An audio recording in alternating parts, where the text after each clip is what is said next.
Os casos de hepatite A tiveram um aumento de mais de 700% em São Paulo, segundo dados da Secretaria Municipal da Saúde. Em 2016, foram 64 casos na capital e nenhuma morte. Neste ano, já foram registrados mais de 500 casos e 2 pessoas já morreram.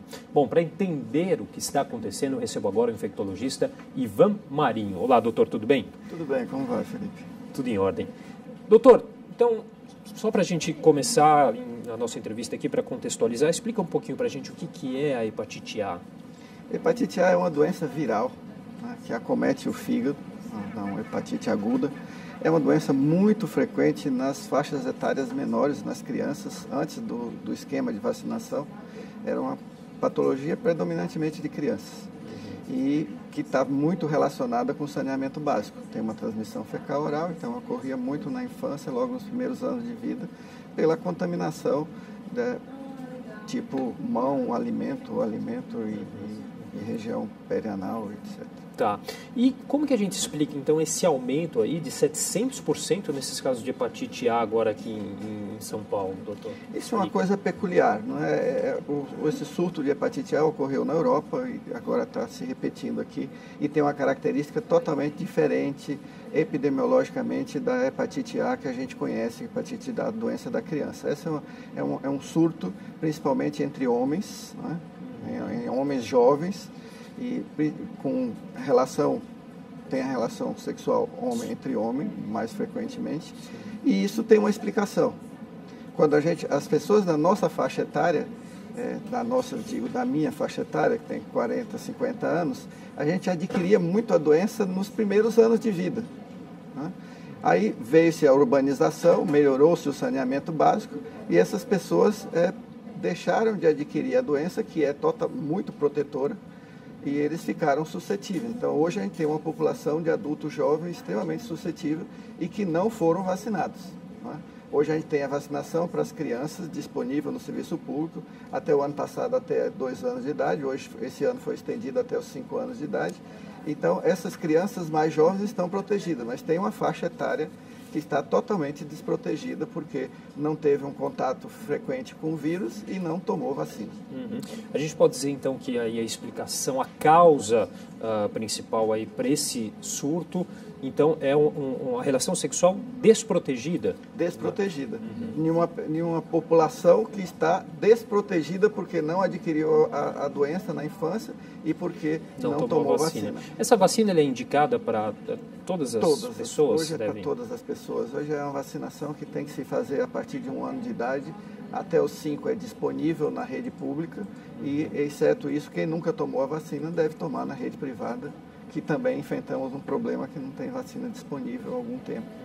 Bom, os meios de transmissão, como a gente falou aqui, relação sexual desprotegida, a falta de cuidados com higiene também, saneamento básico. Basicamente fecal oral, a transmissão. Então não lavar as mãos depois de ir ao banheiro, usar alimentos contaminados ou entrar em águas, principalmente água doce contaminada, embora a água do mar também possa transmitir, alimentos de praia sem as características de higiene adequadas, frutos do mar. Então, tudo isso é uma doença de fácil transmissão.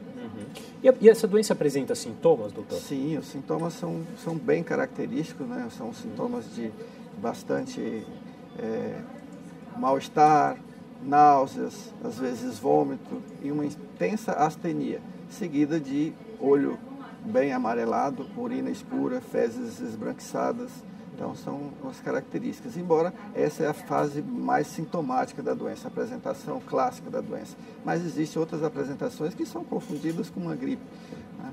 É o que acontece frequentemente na infância. As pessoas têm e às vezes nem sabem que tem, mas quando é adulto que vai fazer a sorologia, sabe que é confirmado que já teve hepatite A uma vez na vida. E aí muitas vezes as pessoas nem procuram uma orientação médica por achar que se trata de uma simples virose. Isso pode ser perigoso, doutor? Pode ser perigoso quando ele tenha sintomas muito de doença grave, mas aí dificilmente a pessoa não procura um médico, porque acontece sintomas de olho muito amarelo, urina muito escura, as fezes esbranquiçadas e uma astenia intensa, desidratação. Então as formas graves são muito raras, mas existe e pode levar até uma hepatite fulminante e necessário tratamento mais específico, como transplante hepático. E normalmente, qual é o tratamento se dado para essa doença? O tratamento é sintomático, é uma doença que não tem um tratamento específico contra o vírus, você trata os sintomas.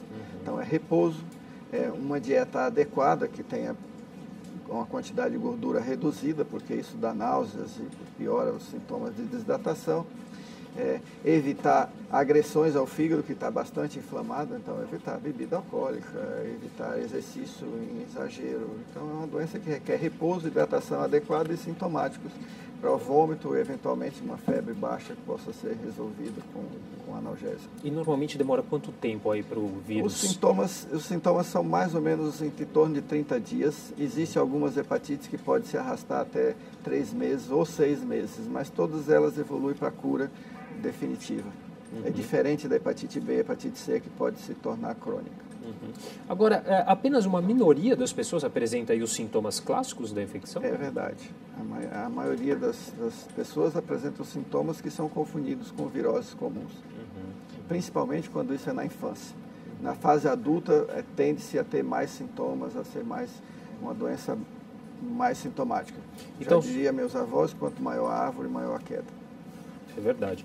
Só para a gente reforçar, então, as precauções que as pessoas devem tomar aí para evitar a doença, ainda mais numa fase como essa que a gente está vivendo, de um surto. Fundamentalmente é saneamento básico, é imunização, tomar vacina.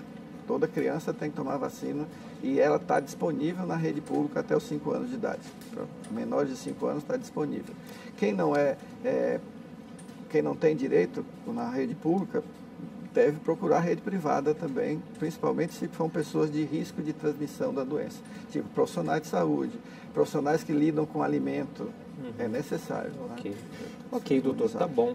Muito obrigado, então, pelos esclarecimentos mais uma vez. Eu que estou grato. Tudo de bom.